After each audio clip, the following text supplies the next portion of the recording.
Ladies and gentlemen, the state gets an opportunity to do a rebuttal. Mr. Meadors. Please support.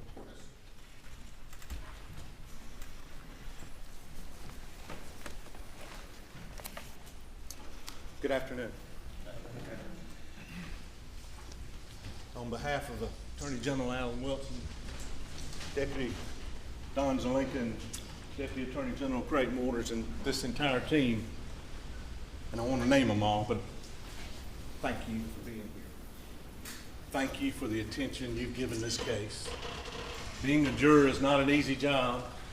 I'm not a jury watcher. I don't sit and stare at jurors, but goodness knows we've been here 6 weeks. I have looked over occasionally, not to pry, but I've noticed when I have looked, you've all paying attention, so thank you. 6 weeks. Thank you. And I'm not going to be that long.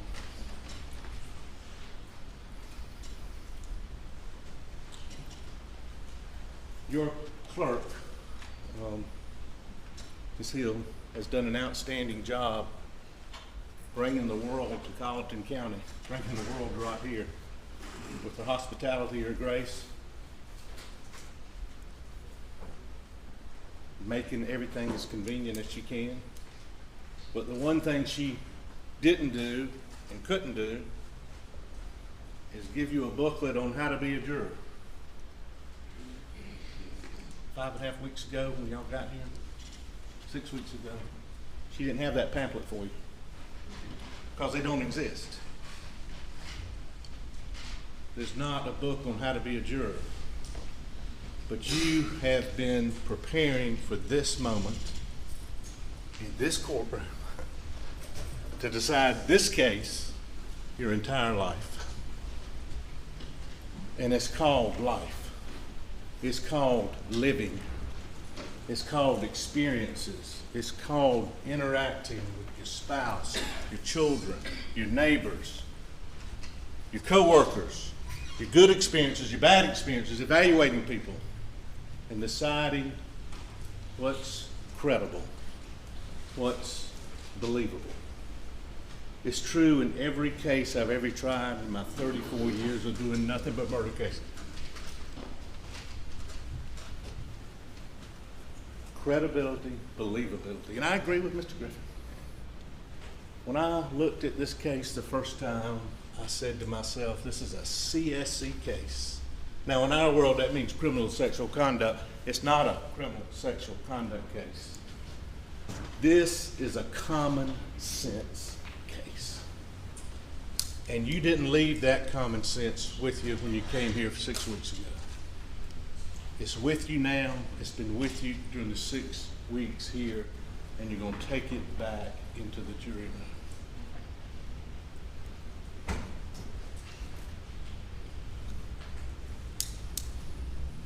I've been listening yesterday and today, and we all have, about law enforcement didn't do this, law enforcement didn't do that. I think they actually said they fabricated evidence, putting law enforcement on trial. I once called Mr. Harpootlian in a trial an automatic smoke screen machine. I think what the defense is doing in this case is more like an eclipse. You remember that eclipse on August 17th of 2017, where it kind of got dark for a little bit, and the birds started chirping, and you felt like it was dark, and then it cleared, the eclipse went over, and the light came back. That's what the defense is doing, taking you away from the facts, from the credibility, and saying, wait a minute, there's an eclipse here, there's a smoke screen here, look at that. And somebody said the word offensive. I find it offensive that a family with a great-grandfather, a grandfather, a father, Sylvester Randolph Murdaugh, who was good to me when I was a young man, prosecutor. He knew I wanted to do this as my job. He knew I cared about this job. This is the best job in the world. I tried to be solicitor 3 times as long. It doesn't get any better than this job. And I find it offensive that the defense, through the defendant, who was also a part-time solicitor, is claiming that law enforcement didn't do their job. Listen to me, please. Didn't do their job while he is withholding and obstructing justice by not saying, I was down at the kennels.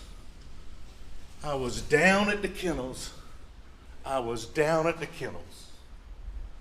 And he's going to blame everybody else.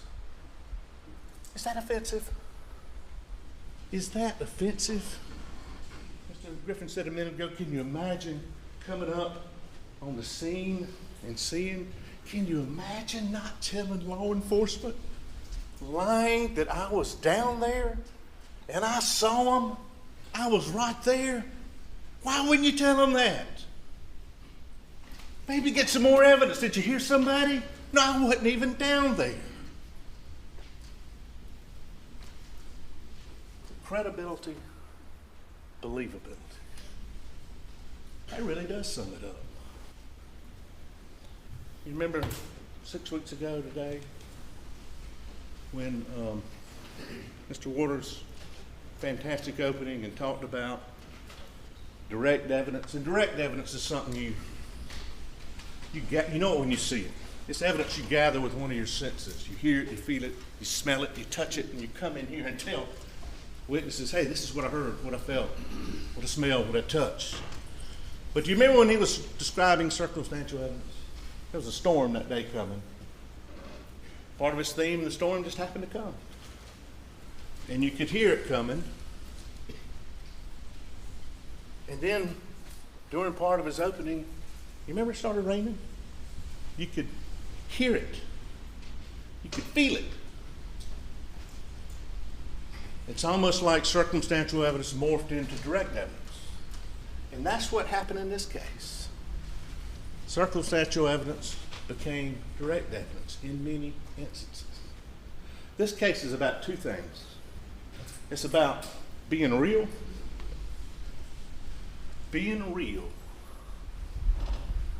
and choices.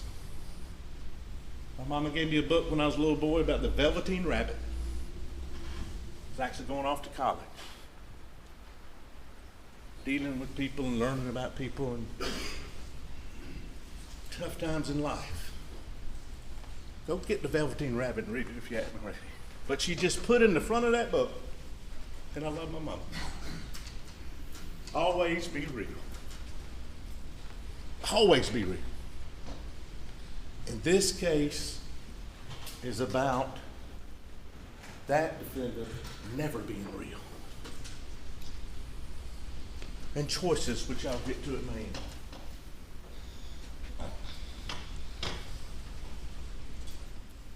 Ladies and gentlemen,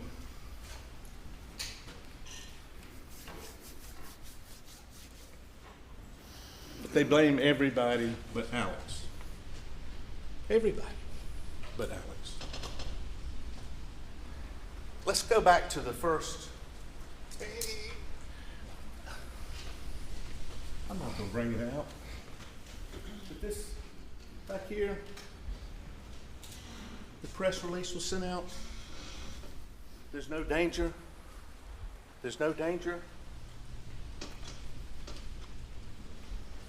What did Alex not do? They showed a tape there. He's asking the sheriff, I think, call Buster. First time he tried to call Buster, took the sheriff a while to get out there. You know when the first time he called Buster? It's about 40 minutes. Well, actually, he texted him, didn't even call him. Wasn't his first thought. Wasn't the thing after he did 911. It was later.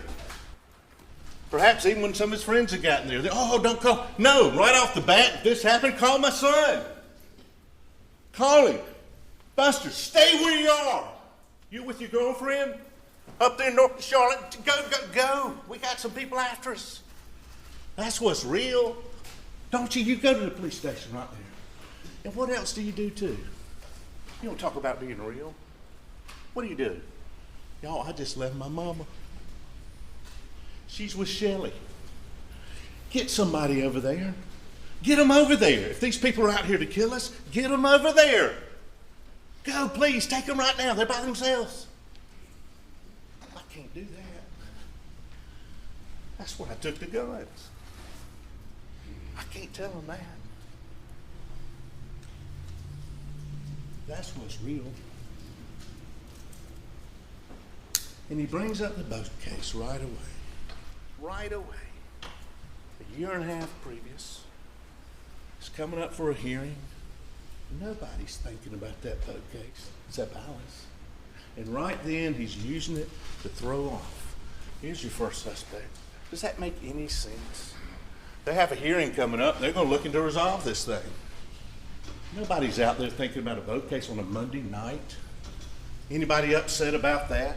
Think about all the facts that would have to happen. They'd have to know both, as Mr. Waters said, somebody in the boat case would have to know that they're both there. They'd have to know they were there. They'd have to know that Alex just wasn't there. Oh, no, wait a minute. That he was there, but just for a little bit and went back up to the house. And they'd have to come. You know what? We don't need a gun. There'll be guns there for us to use. Yes, and that's great circumstantial and direct evidence. I'll get to that. They'll have guns there for us. They'll have guns there for us. We can use them. Does that make any sense whatsoever?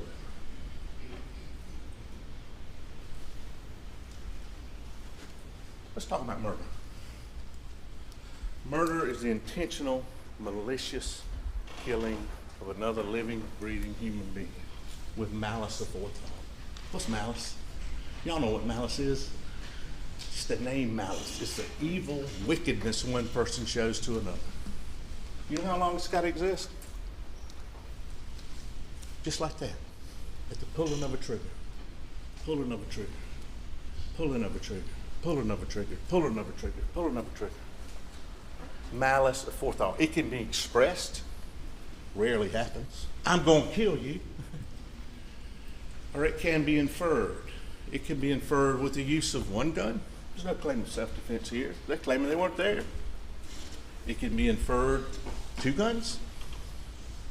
Malice aforethought. And we don't have premeditation in this state. We don't have to prove premeditation. We don't have to prove motive. I think it's been proven. His world was collapsing. Mr. Griffin goes, does that make sense? In his mind. His world's collapsing. His world's coming down. This was the only way he could save. It's the only way he could save Alex. But if that motive, well, I don't know, is that enough? Don't know. We don't have to prove motive. We're certainly there. That's one explanation. But if he's down there and he's angry, this don't sound like a real jovial there. Bubba! Don't let me forget about Bubba. Bubba! Come here.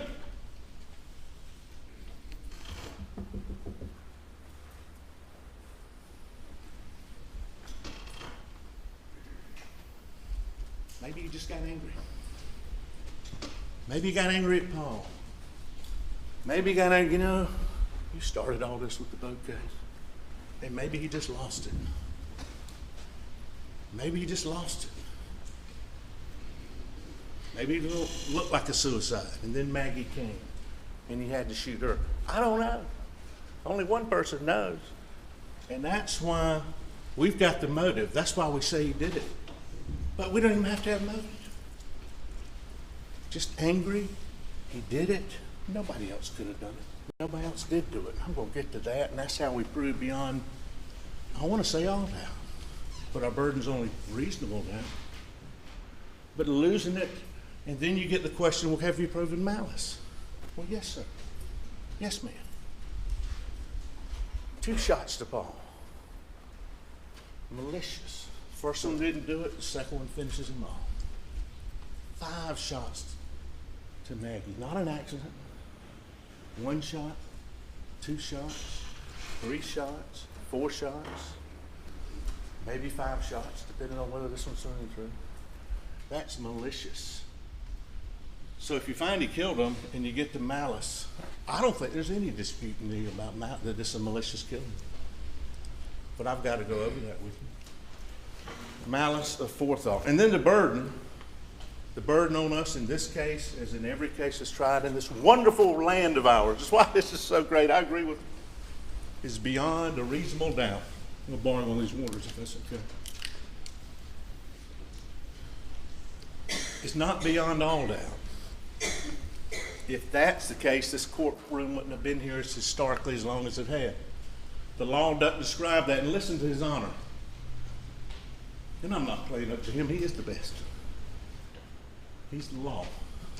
Listen to him when he reads the law. Beyond a reasonable doubt. It's not beyond all doubt. We can't do that. It's beyond a doubt that would make reasonable folks hesitate to act. I was trying to retrial a case years ago and reading reasonable doubt from this ex-solicitor, Solicitor Wilson, I'll give him credit, describing reasonable doubt, and he said, sometimes, questions are just questions. You can't answer every question, and the law doesn't require it. If after hearing all the evidence, or if you're firmly convinced of the defendant's guilt, you must find him guilty. If, on the other hand, you're not firmly convinced, then you must find him not guilty.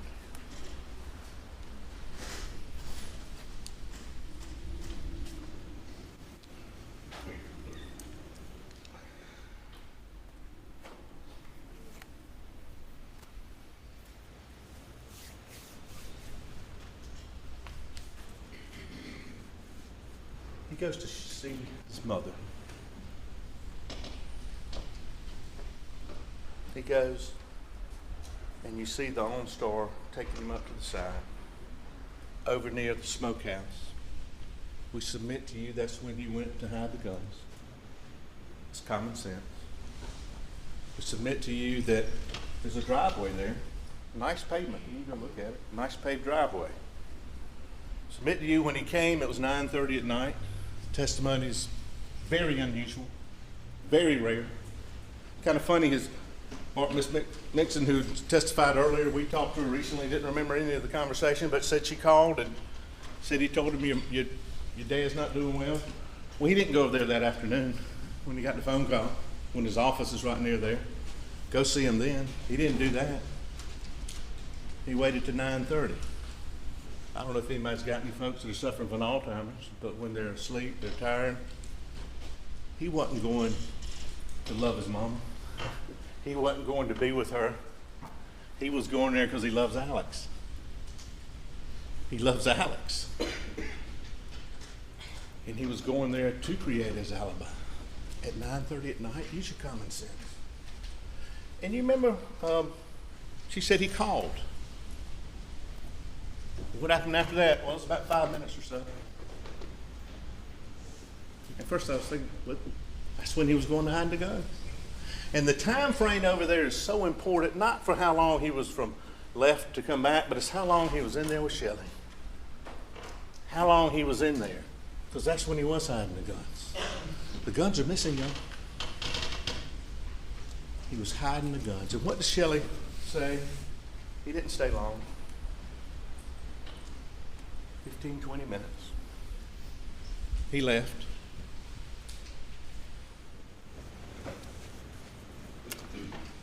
And later that week,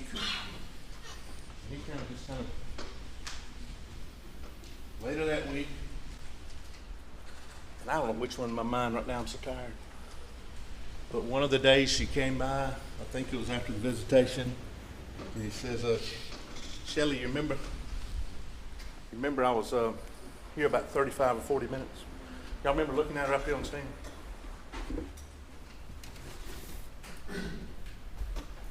And she got visibly upset. I said, what's wrong? Ask her, what's wrong? What's wrong there? Was he there 35, 40 minutes? No, sir. Why are you upset? It's a good family. You think she knew right then? He's coming back to say, hey, I was here 35, 40 minutes now visiting my mom. Shelley said, no. No, you weren't. So upset that she calls her brother, police officer in Yamasee. You think she knew right then? And that's real. That's real. Shelley's real.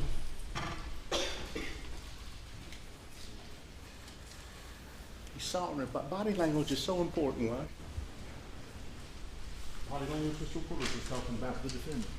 All our body language. You see Shelley's. And then one day that week,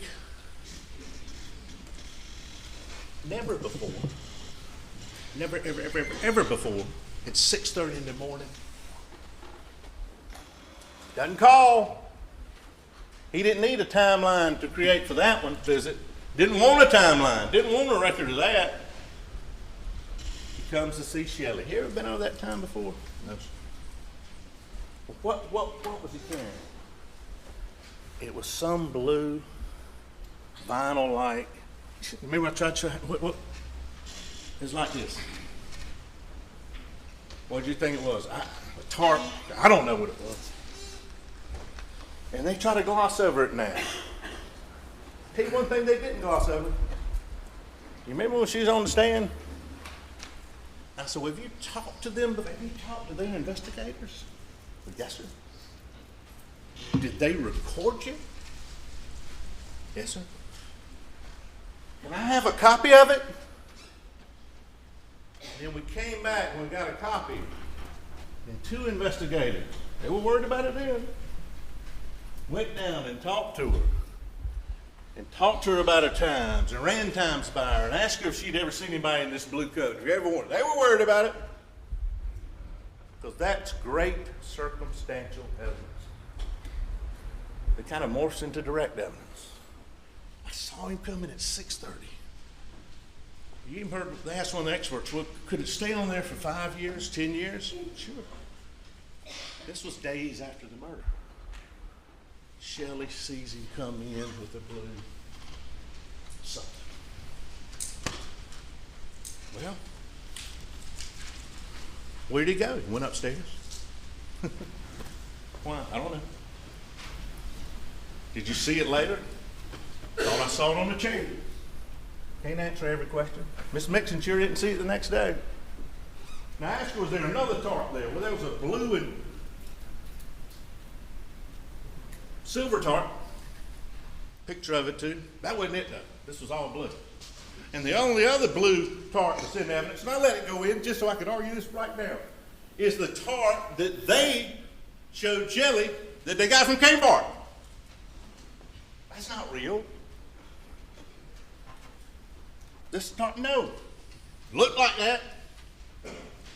I don't know what it was. He had it bungled up. Well, lo and behold, when we find out this information, and they try to make a big deal about it, I think it makes it more pure.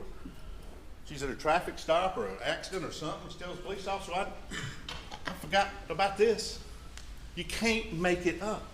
So they get a search warrant, and they go search. And lo and behold, crumbled in the closet is a blue vinyl something where you pull it out, and it's this jacket. You see how evidence of a fact and another fact that leads to the fact in question? I don't know why he put it in there. I don't know why he killed his wife and son. I don't have to say why.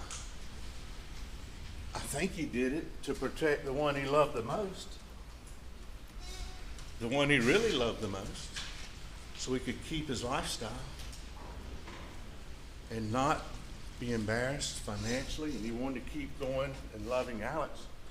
I don't know why he kept that jacket. Maybe it was Solicitor Murdaugh's jacket. Certainly consistent. It might have been in that truck. I think one of the family said he kept a lot of stuff in that trunk. Might have been out in that something else. I don't know. But he brought it back in there and hid it. 6:30. Days after the killing. And what's inside? Wait a minute. What's on the outside? Well, there's a little bit. Gunshot here and there. What's on the inside? The inside. Minimum 38 particles. It got so much that Megan Fletcher finally said, you know, I can't remember the term right now, we get so many, I just stopped. I'd have been there for days. Gunshot residue. Inside. Inside the rain jacket, the blue tight garment that Shelley said, I saw him carrying something like that. He got rid of the guns, and he's hiding it there for some reason. Thank goodness he did. Because thank goodness for Shelley for bringing that in. That's what he disposed of the guns with. And he went out of town. She said he left, and before that, she thought he'd left. He came back, and he had moved to ATV, and then he said he was in another truck, and he came back, and then he left. He's disposing and hiding whatever he was doing with that evidence. Only one person knows. But that blue rain jacket, that tarp, is incredible circumstantial evidence that we ask you to consider when you go back there. Is Shelley making that up? How could she make that up? How could she know there'd be a blue tarp in that closet? Same closet, same stairs, he went upstairs. We went upstairs. I can't explain the tarp on the chair. Don't have to. We can't answer every question. That doesn't mean it's not reasonable doubt. She saw a blue tarp light. It was in that closet. It's got gunshot residue on it a few days after.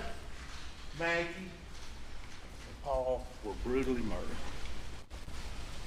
And that's consistent with every reasonable hypothesis. And you know the thing he told Shelley?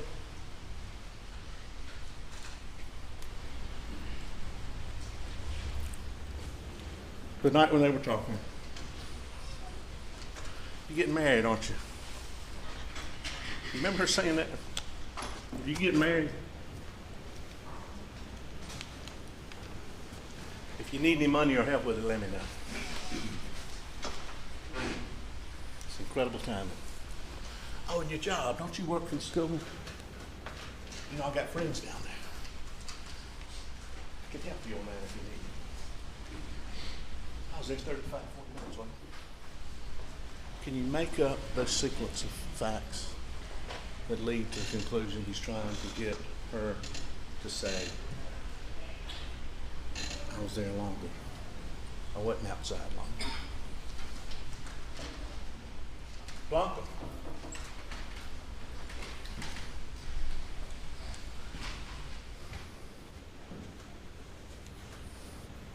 Blanca loved Maggie. I didn't realize that really until I talked to her just a few times. I met her years ago in a federal prison. Remember when I saw her? Remember her name. But you know, even when Blanca was quit working for him for a while, and you remember she had health problems and said she saw Maggie on the road somewhere. And they kind of pulled off and just talked. Just called up. Blanca cared about Maggie. Knew her so well, she knew what she wore to bed and what she didn't wear to bed. And that kind of bothered her about the clothes that were laid out. Some undergarments which she knew she didn't wear. But Blanca's texting Maggie's texting Blanca on June 7th. And in one of his statements, and I'm going to get to those, he said, you know, Maggie wanted to come. She wanted to come. Well, no, sir. No, she didn't. She was having work on her Edisto. He tries to say in here today, look, she was in Charleston. She was going back to Edisto. Remember the text to Blanca, well, I left the workers there, but I guess it'll be okay. He had said, come. I want you to come. She didn't want to come. We also know that from her sister Mary, who had a little regret in here today. Didn't hear much regret from over there, but you know who regretted? Who was real? Was Mary. I encouraged her to go. She didn't want to go. They got in close. You know, it's like siblings. Jane, Marshall, James. I had to get my siblings on the record. We love each other. But she had that relationship. You know, we weren't close. But then we got closer as the kids got older and got going. We were close. We talked. One of her best friends. And she told her, why don't you go on over there? She regretted that. But she killed her about it. But that refutes his lie. Oh, she wanted to come. She wanted to come. No, sir, you wanted to come. Why? Had he already planned it out? Was his world collapsing? He didn't have to. We don't have to prove he did. But he got her there. She wasn't planning on being there. Blanca's got the food ready. She leaves. Let's stay on the real train for a minute. She goes home. She gets a call sometime that night. And this is real. What does she do when she hears? She drops the phone. Remember that? Her husband had to get on the phone. She dropped the phone, real emotion, because she cared about Maggie. That's real. And you remember she described that day when she left Alex leaving, and I put his shirt up, got his collar, helped him with his, I assume it was a blue jacket, I don't know. Described the shirt. Remember, just kind of tucked it in.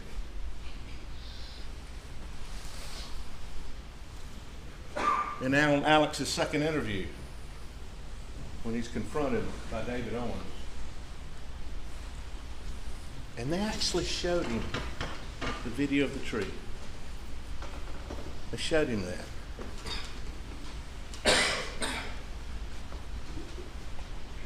Did you change? When I saw you that night, you were wearing shorts. When did you change? And you remember what Alex said on that interview? When is that? When is that time was that? And then he told him the time, 7:44, whatever it was. He said, I guess I changed after that. Well, those are the clothes he was wearing when he murdered Maggie and Paul. Those are the clothes. And what does Blanca tell us? That was on August 11th. She said sometime mid-August. I didn't even know this. I got it. You can't make it up. Sometime mid-August he comes to see her. Do you remember that shirt when I left that day? I said, no. I mean, yes. It's a Vinnie Vine shirt. You weren't wearing a Vinnie Vine shirt. I fixed your collar. He tries to get her to tell what he was wearing. He tried to say, no, you weren't wearing that shirt. And that Columbia shirt, you've got one of those. But guess what? I ain't seen that one since. I have not. Blanca and Shelley. That's great circumstance. Did you ever see that shirt again? Never saw that shirt again. Ever. Where's the shirt? You know what? I forgot about Shelley. I don't think this was mentioned. When Shelley sees Alex that night, you remember what she said about his clothes? Shorts, shirt. You know what she said about his shoes? Sperry type, cloth shoe. You remember that? When Dave Owens and those get there, and when I think I accidentally put some of the dust out on the, those aren't Sperry shoes. He's changed his shoes again. I'll get to you in a minute why that's important. From the one to visit his mom, he's got Sperry type shoes. He comes back and puts on the tennis shoes. Why? Is she making that up? Blanca said, I've never seen the shoes before. When I got there the next morning, there was a t-shirt that looked like it had been pulled down, fell on the floor. Where does he keep it? She washes her clothes. Those are clean shorts up there. This is where he kept his shorts. Did he wear these shorts much? No, he didn't wear them much, but she knows that family. She knows where the shorts are, where the shoes are. Do you remember the Sperry shoes? Yeah. Did you see those? Never saw them again. Never saw that shirt again that he was wearing in the video. Never saw it again. And when he confronted her at the house about what he was wearing, yeah, she had real feelings and told y'all about that and told law enforcement about that. Is that real? And why is that important? Because it goes back to credibility and common sense. Those were clean clothes that Shelley had washed. That Blanca had washed. And when we get there on the scene that night, you remember Laura? Miss Rupp? She's sitting in the back. David's in the front. Alex in the front. His lawyer's on the side. And you know, it's something else I don't understand. Your wife and your son have just been killed, and you're worried about having a lawyer around. Everybody said, well, you know, just sled agents. We need to have a lawyer around. Really? My wife and son have just been butchered, and I'm worried about having a lawyer. But they did. And that threatening, overbearing, cheating, manipulating. You know when I asked old Dave, put his hand on his shoulder? So did Laura. What are you doing? I got a heart. Is that rushing to judgment? I got a heart. They didn't rush to judgment. They were saying, tell me what happened. Tell me what happened. Well, and he starts looking at his phone. You can check my phone, the alibis that he's created, that he's doing. And he says, I went and ran. I got on my knees over here. Went and ran, and I tried to take the pulse of Paul. I'd still be on the ground arguing myself. And I tried to turn him over. I kept trying to take his pulse. Really? I went to Maggie, checked her pulse. And you can't do that in 20 seconds. He's now trying to say you can. You can't. And they've tried to change that. And he never did it. Because what did she say? What did Miss Rutland say? He was clean. He was clean. He was clean. He was clean. He washed up. Yeah, and you hear the water running in the dog video. You hear it.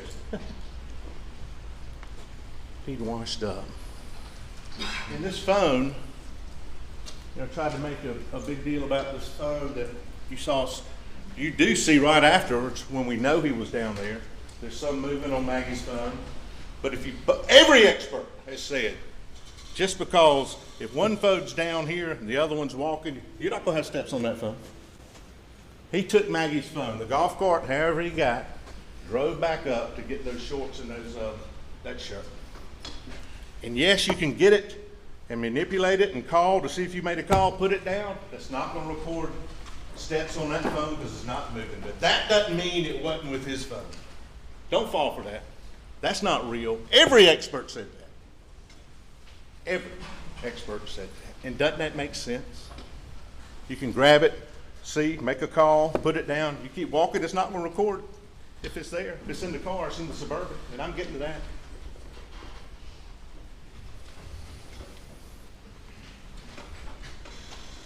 So what happened? And this is why I asked Miss Rutland. And they're bringing in drug use. If he did as many pills as he said, he'd be dead. You can't take that many pills. That's your common sense. But why I asked her this, and I want to look at every one of y'all. Tell me what he was like in that car. You've got the video. Did he appear to understand you? Yes, sir. Were his answers timely? Yes, sir. Were they subject matter appropriate? Yes. Do you understand him? He can understand you. Look, he's thinking. He's opened the door. Was he in his right mind? Of course he was. And why is that so important? He says he didn't go down there. Is that enough? Yes. With everything else, that's enough. I never went down there. He's in his right mind. I never went down there, Dave. I never went down there, Lord. I never went down there after supper. I stayed up. I took a nap. He goes from taking a nap from 6-7. Then the next time they met, 6-10. I took a nap. August 15th. You sure you're down there? Or up there taking a nap. I took a nap. I never went down there. Never, ever, ever. You think he would have taken the stand and said, I was down there, y'all, if that video hadn't come out on that phone? Well, no. Now, under Mr. Waters' cross-examination, I lied. Why'd you lie? I wrote it down. I'm still not clear.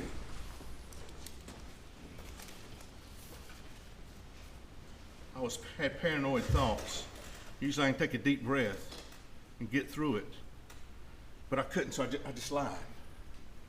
Once I lied, I continued to lie. And he continued and continued and continued until 627 days later when he took this stand, the first time he'd ever told anybody.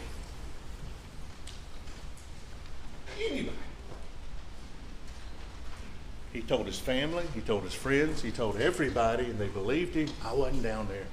And why is that so critical? That's the time of death.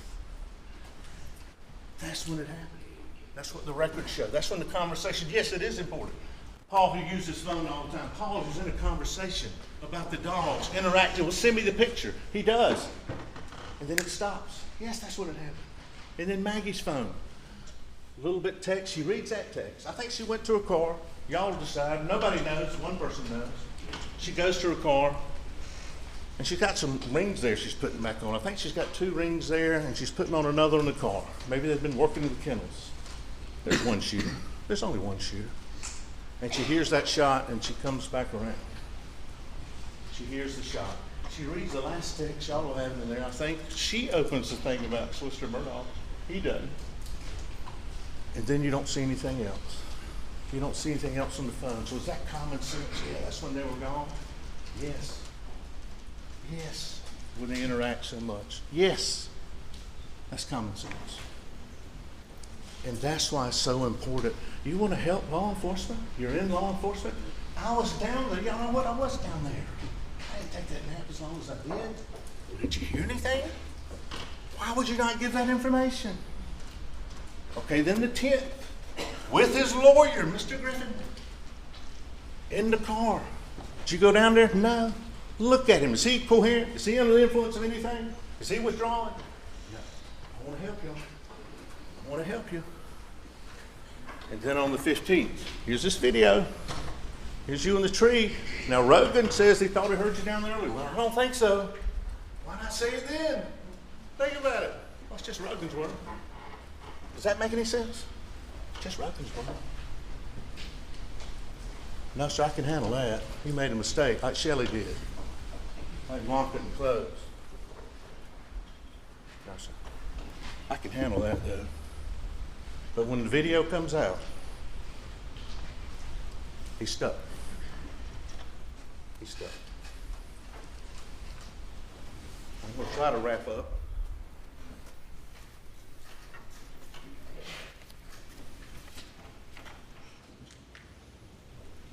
Yeah.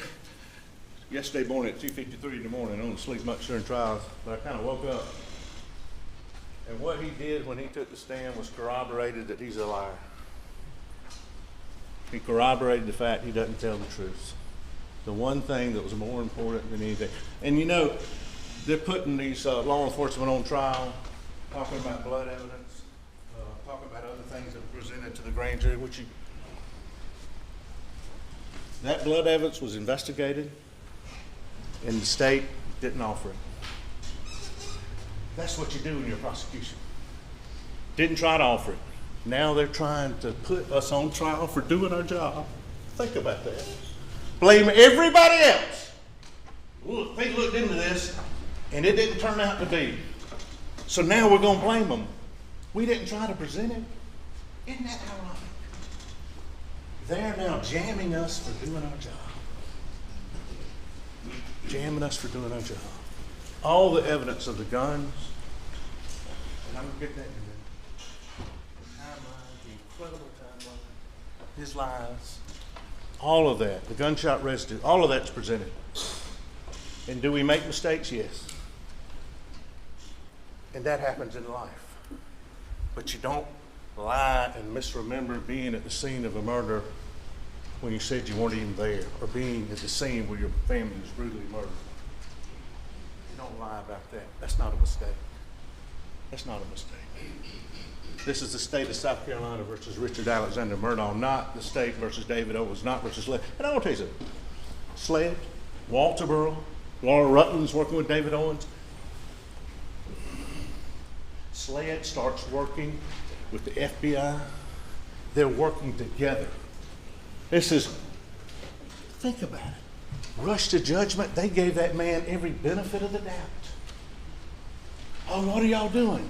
How's it going? You remember that third interview when he was, David Owens said, well, and I submit to you, they're taking those interviews where he's trying to come find out what they've got on him.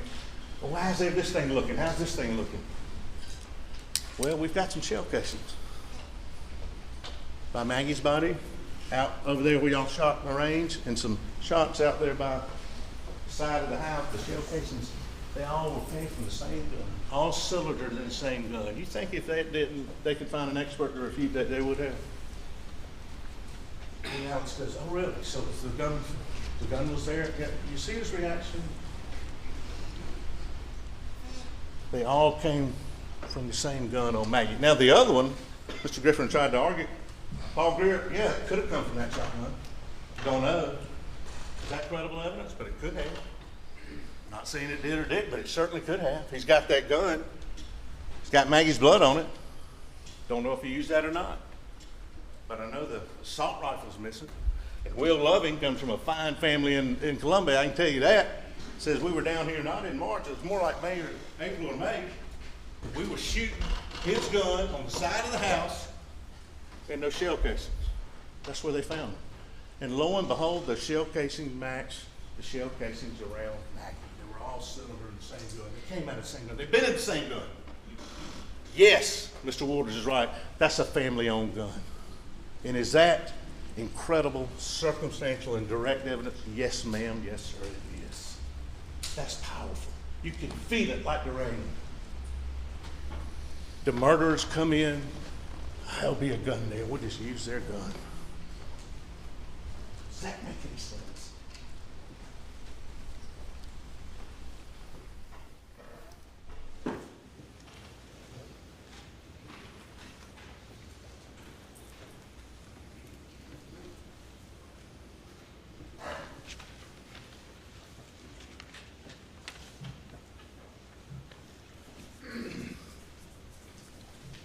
Y'all too young. You ever watch Columbo? When I first looked at this case, this is an episode of Columbo, except this is real.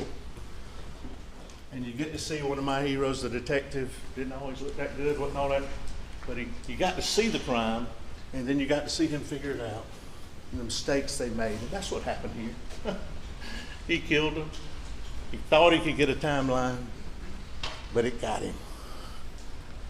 Within 20 seconds, he's texting Maggie on that phone when he's passing the location of her phone. Is it common sense? He threw that phone out, called her, and threw it. Threw it, and the orientation didn't go on. They said, if you pick it up, yes. Yeah, we had somebody come in here, you throw it rough, and it doesn't come on.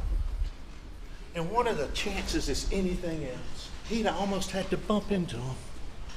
Almost had to bump into him. And you take his new story, I was down there till 8:50, whatever, go up, take a quick nap, come back. He didn't hear the shots, just happens to come back. It's common sense. Don't leave it with you. Take it back there with you. I'm down there now, my wife told me this. I'm down there under this new story, and the deal was to come talk, go see my mama at 9:30. And you're right down there, you've just seen them now. Well, you said before you hadn't even seen them, don't forget that. And you go up to the house, why don't you say, hey, Mags, I'm going to go see Mom real quick. It's just a few minutes later. No, you go up there, you take a quick nap, you know what, I'm going to try to call them, let them know I'm going down. Does that make any sense? And then when you get to the why, you'll see the light. When y'all went out there yesterday, those trees are much lower. Go back in and look at the way it was. And I think even Buster said when you get down there, if the lights are on, you can see. Why don't you just go right over there? Hey, I ain't going down there. No, doesn't hear anything, doesn't do anything. He just takes off. He just takes off. Does that make any sense? We've proved that nobody else could. With that timeline, does it matter when he's rushing back? Yeah. I doubt he's ever killed two people before. So he's not thinking, he's frantic. Puts the wrong two shells in the gun. Coming back, he's got Maggie's phone. It had been sitting there, that's why the steps weren't on there. He's moving. He gets it. I can't take this phone with me. He's a lawyer, so he tosses it out. That's the only thing that makes sense. And what did he say about Paul's phone when he went up there? You know, I started to get, I didn't know I got it out, and then it kind of just popped out too. Does that make any sense? You got to evaluate everything. If you can't believe somebody's credible on one thing, how can you believe them on the ultimate issue when they said they didn't? When the only thing they corroborated for you throughout the investigation, throughout this trial, and throughout Mr. Waters' cross-examination is he's a liar. And that's all you can judge people on.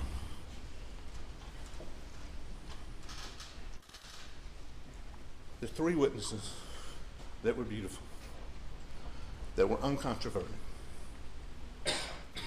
and one was Paul. He didn't testify to you up on the stand, but he testified to Dr. Raymer, and he testified to his phone. And here's so beautiful of evidence. It's so pure. He didn't know he took that video. That's why he said he wasn't down there. And this is beyond all that. We respectfully submit. Paul knew. Dad, I got some insurance. I got some insurance. Not the kind of insurance you've made money off of. An insurance some clients you gave back and some you didn't. I've got some insurance on you.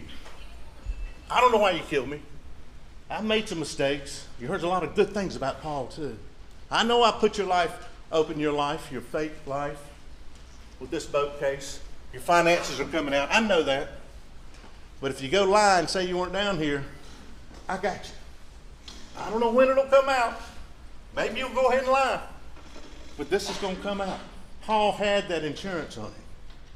And maybe that's why he was worried about that phone. And you can't make that up. Because you remember when I asked David Owens, does anybody else in the world know that that video was out there except Paul? No, sir. And that's incredible evidence. And it did sit there until law enforcement working together, the states, the local, SLED, everybody, got it out. And that's great law enforcement. Thank you. Yes, and that's when the case changed, along with all the other evidence. Maggie testified to you. He shot me here. He shot me here. And look at all the shell casings around me. Y'all look at them. They're the same ones that Will Loving shot with Paul. They're the same ones that have been shot down there. Yeah. They came out of the same gun. That's great direct and circumstance. And finally,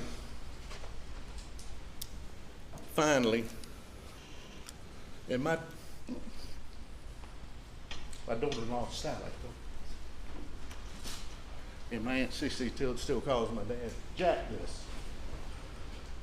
My daughter-in-law been married about 3 months, one of the happiest days of my life, because they were happy.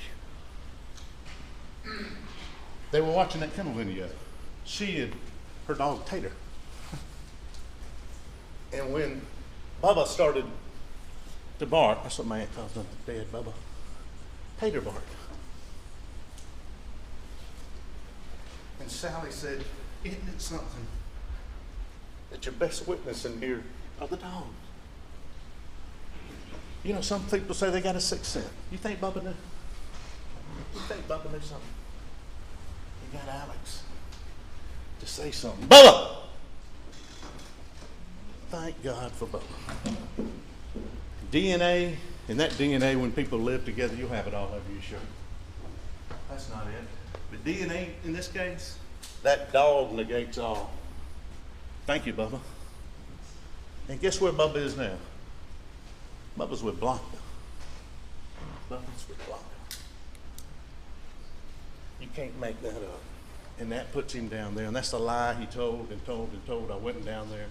Why aren't y'all doing something, law enforcement? Why aren't you telling us you were down there? Why aren't you telling us you were down there?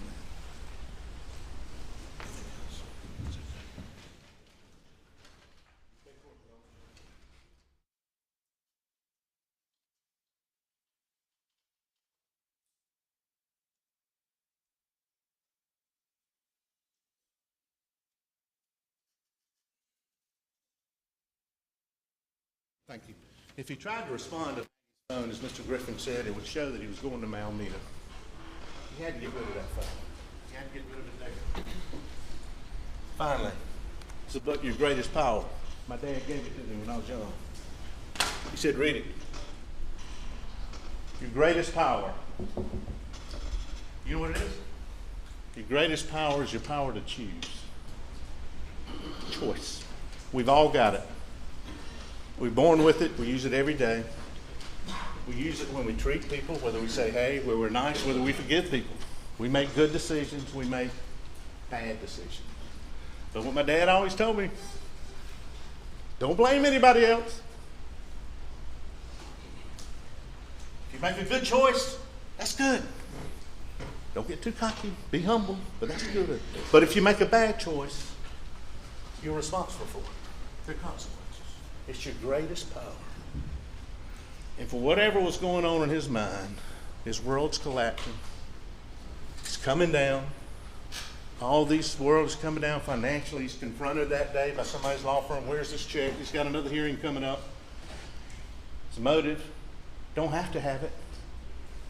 But yeah, it's there. And is this rational? When he said that, is that rational? Was it rational to be on the side of the road and claim you're shot?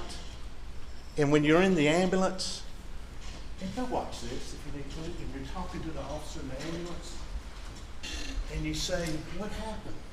Oh, by the way, he wanted to kill himself. He called 911. He called 911.